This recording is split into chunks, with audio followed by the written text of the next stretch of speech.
Dr. Watson, would you kindly close the door behind you so that we can limit the price of your carelessness to merely hours of work rather than days? My apologies, Mr. Holmes. I found myself rather taken aback. I saw tidier houses in war-torn Afghanistan. Are those my surgical needles? I ran out of tacks and the matter required immediate attention. Was that my supper? Plainly not, for I was the one who ate it. I set it aside for this evening. And for that I am grateful. Is that my bed? Watson, since you've proven yourself a master of observation, might I ask you to apply your skills to a more pertinent question? Namely, the whereabouts of today's newspapers. They are the key to everything. The newsboy is usually reliable. Medically speaking, I often find that the key to everything is good sleep. In a bed. Your papers are here, on the table. Let us see what the postman brought today.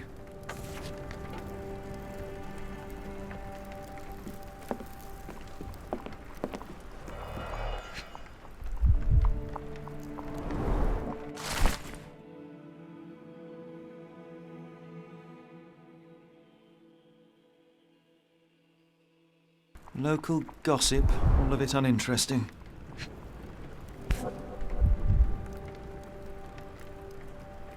Your order from Barnes' bookshop has arrived, Doctor. Barnes insists on delivering the books to our door, even though we could easily walk to his shop. That's good service. Another letter from Werner. I never reply, but they keep coming.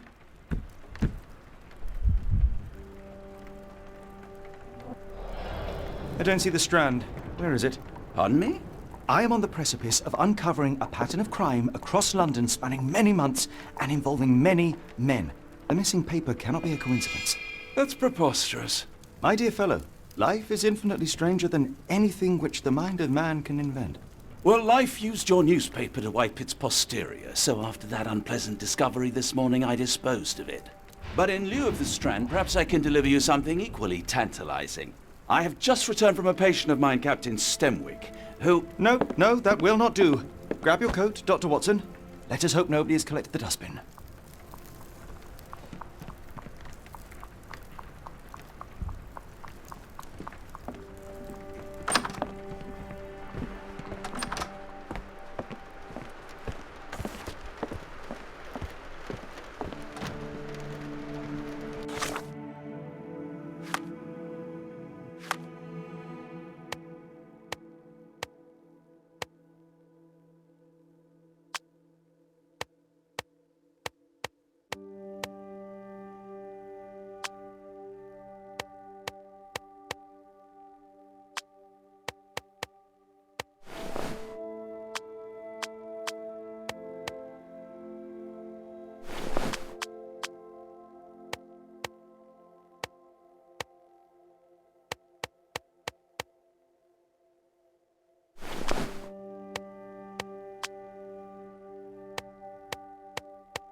A cactus spine.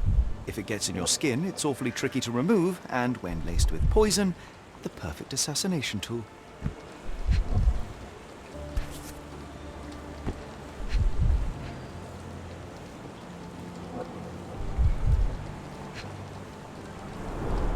You were mistaken, Dr. Watson. The paper was indeed dirtied, but not how you implied.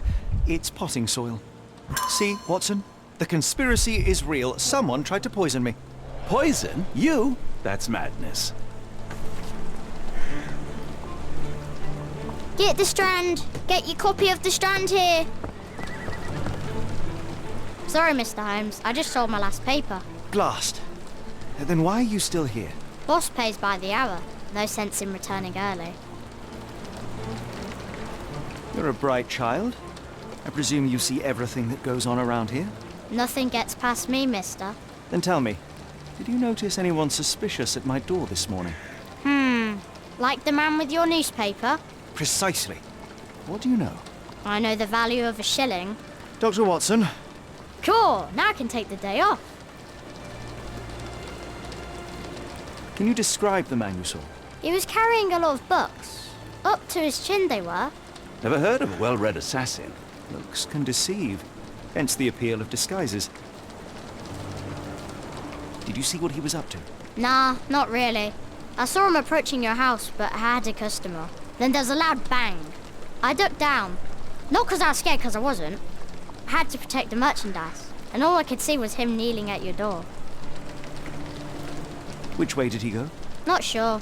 I was distracted by customers. Sorry. All right.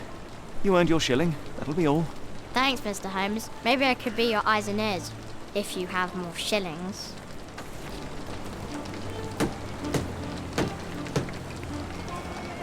Get the Strand! Get your copy of the Strand here!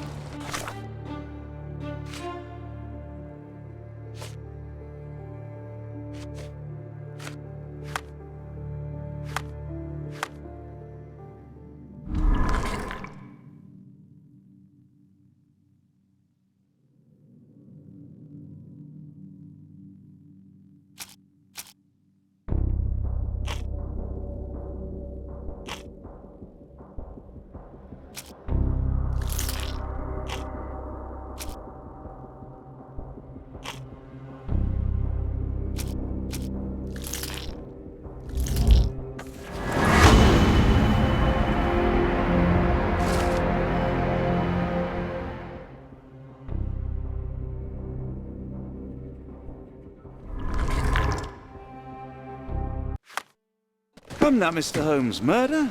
Yes, Barnes has his quirks, but he also has his scruples. Not every pawn knows its part Get of the the game. Strand! Get your copy of the Strand here!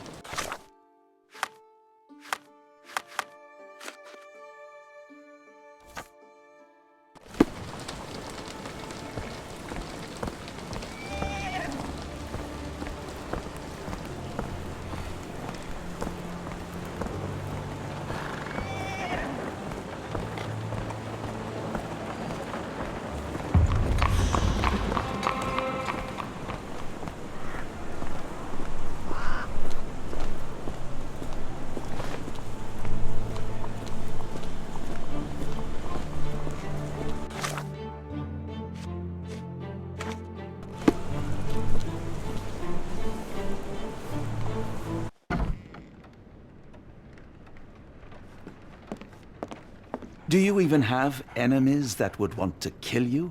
Okay, perhaps from Cordona.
Mr. Barnes, a word.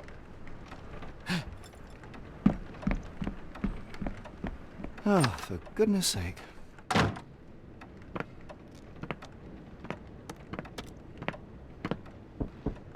Who goes there? Sherlock Holmes. Now will you please... Mr. Holmes. Golly, I did not see you come in. Would you care to answer some questions for me? Well, I wish I could, but I am deep in the weeds with work. How about we reschedule in a month or two? Come now, Mr. Barnes. It will only take a moment. Really deep in the weeds with important things. Well, help yourself to any book. Just take it and pay later. I trust you, Mr. Holmes. Barnes doesn't seem like himself. Why is he acting this way? You're asking the right questions, Doctor. Let's find a way to coax him out. Apologies, but I can't hear you. Please come back later. So, Barnes has a dog now. Who's a good boy?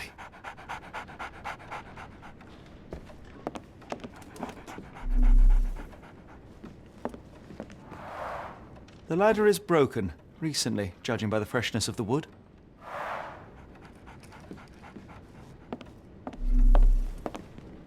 Barnes has always been a little odd, but this is uncharacteristic even for him.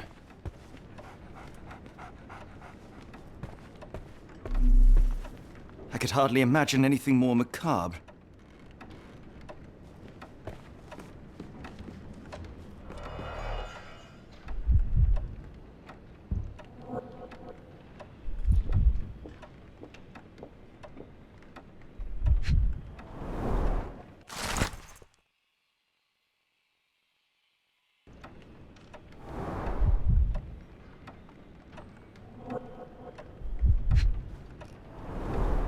Basics of cryptoanalysis, cryptography in Egypt.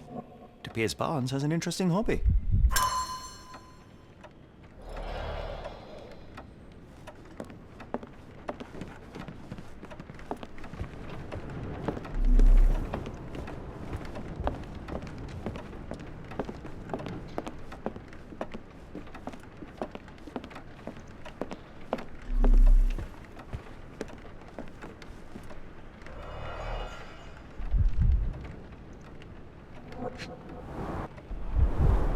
An improvised stand, but it does make the flowers more visible. In the language of Mycroft's secret agents, it's a sign. Dried flowers are replaced when the job is done. I wonder who the recipient is.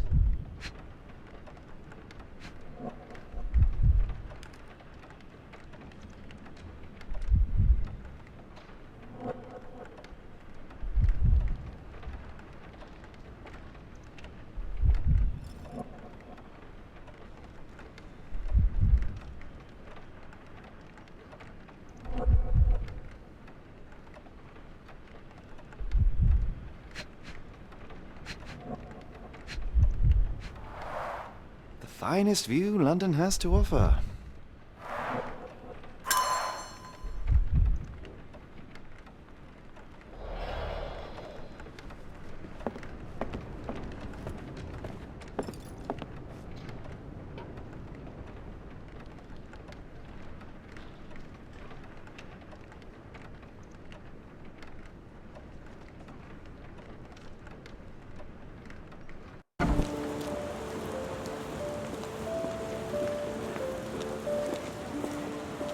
The weather is dreary, isn't it? To be fair, my flowers could use the rainfall.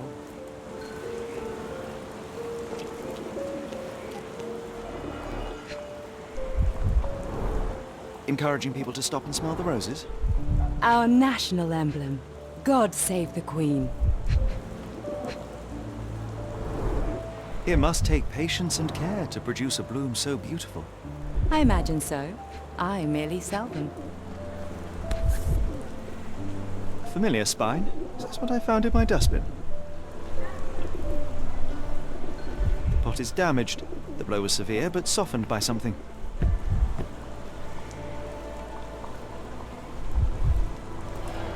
Anything tickle your fancy, Mr. Holmes?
Mrs. Fleming, you look particularly lovely today. Is there a reason? Does a woman need a reason to look or feel beautiful? No, but your distant look suggests you seek one man's gaze in particular. Who told you that? Nobody. Merely a keen eye and some simple deduction. Well, I'll kindly ask you to keep your keen eye to yourself, Mr. Holmes. I'll be off.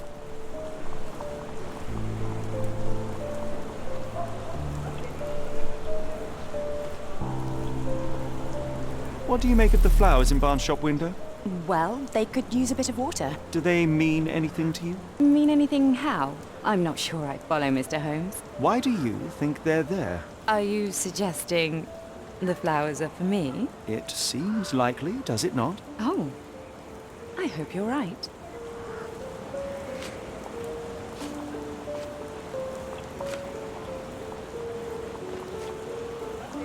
I'm afraid I can't help with that, Mr. Holmes.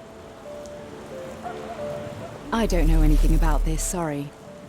I don't know anything about this, sorry. One of these things is not like the other. Come again? The cactus. Those fearsome spines can prove a devil to remove, and the sap is often toxic. And a rose thorn can give you tetanus, but we still grow them. The cactus seems comparatively harmless, though you have me thinking it must be valuable. I was under the impression that you knew its price already. Your guess is as good as mine. The first time I saw this cactus was when I came back from my break. Are you sure you're asking the right person? I'm just a flower seller. Are you familiar with Mr. Barnes? Yes. No, not really. Well, in a way. What on earth does that mean? I know who he is, of course, but we haven't shared much more than a look. A look? Yes. Each morning I go for a walk in the park with my dog, and most days I spot Mr. Barnes there with his new puppy, so we see each other. Actually, we once met briefly while our dogs played. He was quiet and seemed unsteady as he approached, but since then, we've never spoken. I often see him staring through the shop window. Sometimes I wonder what he thinks about that would etch such longing onto his face.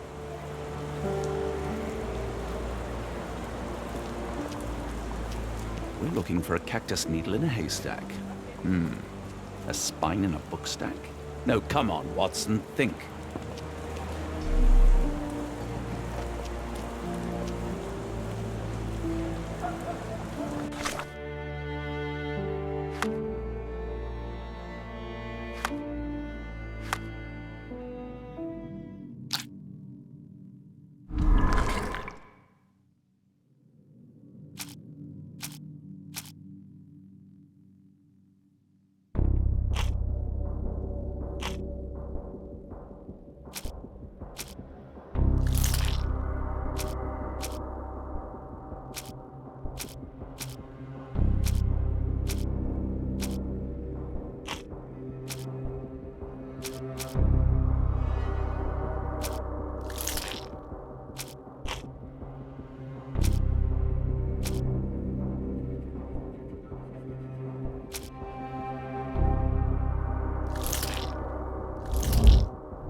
I think perhaps I have been chasing shadows. Do not despair, Mr. Holmes. Even the best of us make mistakes. We better tell Mr. Barnes what we've learned.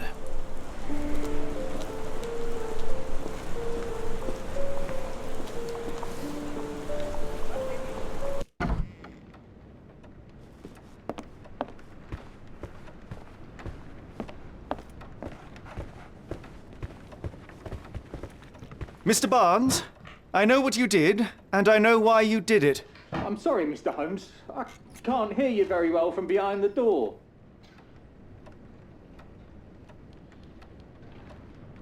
You ordered a cactus from the plant catalogue and then left it for Mrs. Fleming as a gift. You place flowers in the window to get her attention and wear high heels to appear taller and more desirable. You are her secret admirer.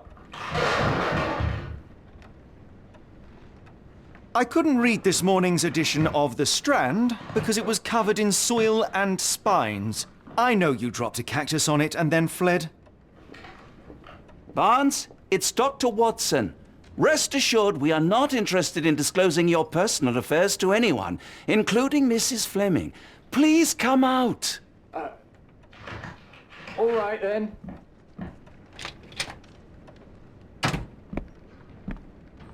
So, you know what happened then? I was on my way back from the post office, having picked up the cactus and some books. It was quite an awkward package, heavy too, and when I got to your door, I dropped the cactus and your paper. Forgive me. I needed that paper to prove a theory and prevent a crime. Your actions were rather disruptive. Your clumsiness carrying the post is matched only by the clumsiness of your romantic gesture. Oh, it's true. I am useless with this sort of thing. I'm not even sure if Mrs. Fleming noticed.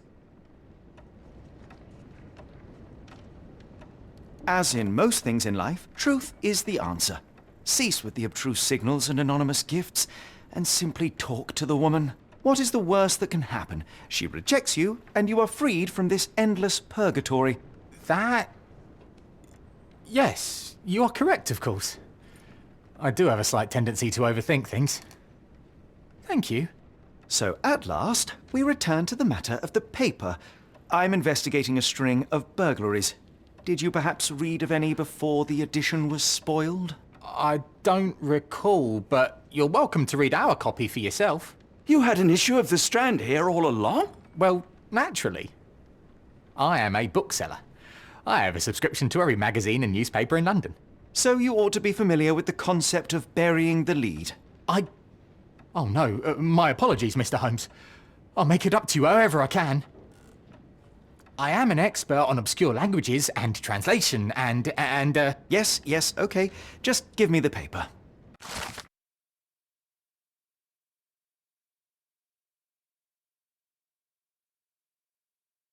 Come, Dr. Watson. Let us put this matter behind us. Farewell, Mr. Barnes. I hope to hear good news about you and Mrs. Fleming.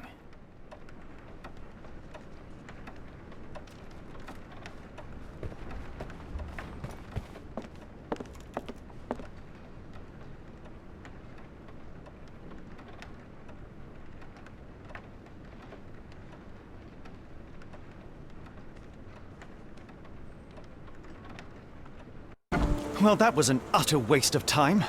An assassination did seem rather unlikely. There was supposed to be another burglary. I was certain of it. Something you wish to say, Doctor? No. Well, only that you have a remarkable faculty for deduction and pattern recognition. And that perhaps, if ill-applied... I see things that are not there. Yes. It is London. There will always be burglaries. Doesn't have to mean anything. So it seems. Forgive me. Without something to occupy my mind, I turn into an entirely different animal. Which brings us back to my news from earlier. I think I have a case for you, a real one. Truly? Indeed. Though perhaps not as thrilling as your stories from Cordona. A patient of mine, Captain Stenwick, told me that his servant disappeared. I said I knew just the man to help. What do you say? Oh, Watson. Yes, I know it's not the most tantalizing mystery, nor the story to launch my writing career. But...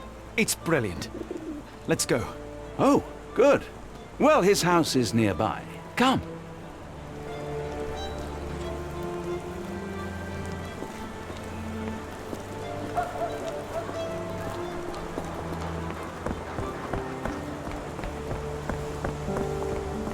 Not much further now.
Bye.